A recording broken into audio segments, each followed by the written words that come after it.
where the news comes first. This is News Channel 2 Weekend. Good evening, I'm Chloe Summers. The Rome Rescue Mission began a new chapter in their service to the community today. They're celebrating their grand opening as an independent agency, separating from the Utica leadership that has guided them for the past 15 years. Authorities in California have made an arrest related to an office shooting that has left 3 people dead. 47-year-old Jing Wu is accused of shooting and killing 3 of his former co-workers at their Santa Clara offices Friday evening. According to police, Wu had been laid off from his job as a product test engineer for SI Port Incorporated earlier in the week. A Florida man is also under arrest this morning after staging a rather bizarre robbery at a credit union. Police say 45-year-old Christopher Reed robbed a credit union in Merritt Island in a wheelchair and put the stolen money in his prosthetic leg. Reed was caught about 10 minutes after the heist. Police say Reed is a paraplegic who used a motorized wheelchair. 2 Central New York men are facing charges for allegedly accosting a public official. 46-year-old Mark Wells and 51-year-old Hal Bassett, both of Osceola, are now charged with mooning the woman back on October 29th. Osceola Town Board member Brittany Sullivan says she was leaving a board meeting when 2 men uttered obscenities at her and then turned around and dropped their pants. Authorities say the pair showed their buttocks from the porch of the Osceola Hotel as Sullivan was walking through a nearby parking lot. No word on whether Sullivan knew the men before they did this. Here in Utica, Santa brought some early toys for local pets. The Stephen Swan Humane Society held its annual holiday pet photo fundraiser on Saturday. People brought in their dog or cat to take a picture with good old St. Nick. A bake sale and raffle were also held to raise money. I remember when I first got my driver's license, it only cost me 20 bucks to fill up my tank. Now I'm lucky if I can spend $40 to fill it up. But the good times are back. Here in Cicero at the Quick Fill, I found they only have $1.99 for a gallon of gas. That has people lining up to literally fill up their tanks to the last drop. Maybe if I go real slow and let it settle in, huh? I just stopped in just because it was $1.99. Now I prepaid and I can't even get the rest of it in there.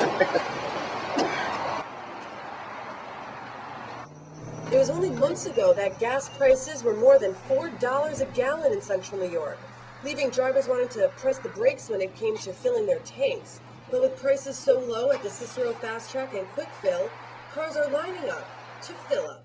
I think it's awesome. You know, I go to school up at Paul Smith College up in the Adirondacks, so gas prices are a lot higher up there. It's definitely going to be easier. It's going to be no questions asked. I can drive anywhere now because it's like 50% what it used to be and everything.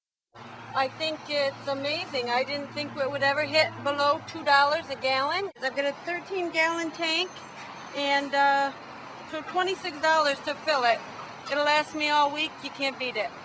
It's the best deal in town, $10 for half a tank of gas. What will drivers do with the gas money they're saving? What are you going to do with some of the money you saved? Christmas shopping. Definitely Christmas, and that's what I'm doing today, matter of fact. And I ain't going to be able to get this in. I got to go in and get my change. I like this. I saw nothing but smiles here at the pumps today. Is it an early holiday gift? I'm not sure.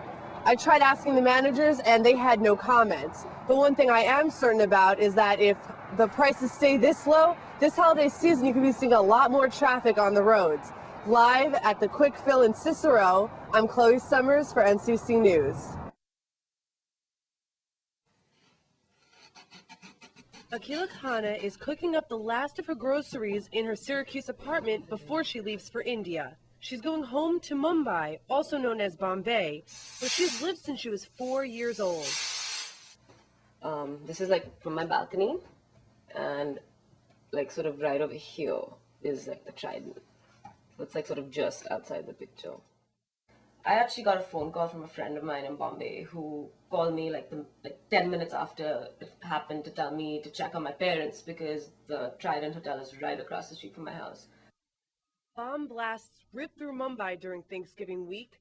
Among the buildings targeted were the Taj Mahal Hotel, the Oberoi Trident Hotel, and a Jewish Chabad house. Akila's parents are safe, but going home will still be difficult. especially visiting the Taj Hotel, which was for her a familiar hangout. I realized this the more I talked to my friends, like, after it happened, but the image that they showed of the Taj, like the dome on fire, like all that smoke coming out, like, it's like, it hurts. Like, that was like one of those painful things to watch. Akila's looking forward to going home to Mumbai next week, where she'll be making some new memories with old friends. But meanwhile, here at the Chabad at Syracuse University, people are pledging to do good deeds and lighting candles in memoriam of the victims last week. There'll be one response to terrorism, and that is to attack with goodness and kindness. The Hindu Student Organization President, Natasha Chandak, plans to host some fundraisers for the victims in Mumbai during the spring. Basically find an organization that already probably exists in Mumbai or is probably just starting up because of this. So to get in contact with them, whatever we can do by representing the community, our university, not just Hindus, but whoever wants to help out. As for Akila, she says after the 20-hour plane ride, she can't wait to see her friends. And this is like some of us. We've just known each other for so long, it's like family, you know. I think it'll sort of help me reconnect to the problem. Because sitting here at one level, I try, you know, you try to, I mean, you feel it and you feel horrible, but it's just, you're still kind of disconnected from being there.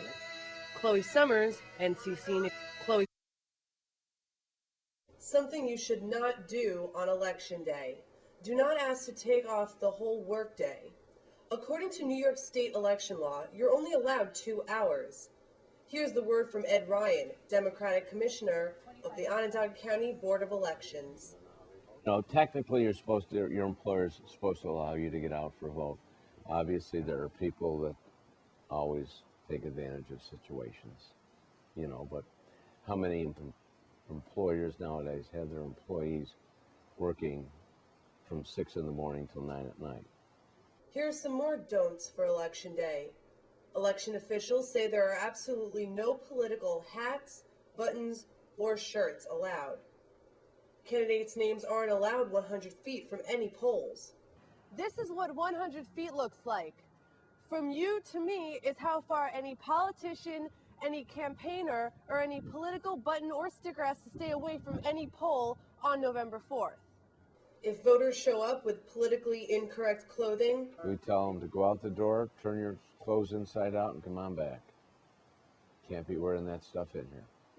We can't allow people coming and walking like billboards. also, do not try to use the new polling booths. They look fun, but they can take up to a half hour to cast a ballot. And they're meant for the disabled. It's not most quickest way to vote, and say a disabled person comes in 10 minutes after you, they have no other choice, and they have to sit there and wait. Don't dawdle inside the voting booth. Election officials say casting a ballot should take about 6 minutes tops. If anyone's paying attention to what's going on, regardless of your political persuasion, and you know the issues, you can be in and out of there in less than a minute. Do try to avoid voting gridlock. You can beat the rush by voting before 3 p.m. Voting begins at 6 a.m. till 9 p.m. on November 4th. For Democracy Wise, I'm Chloe Summers.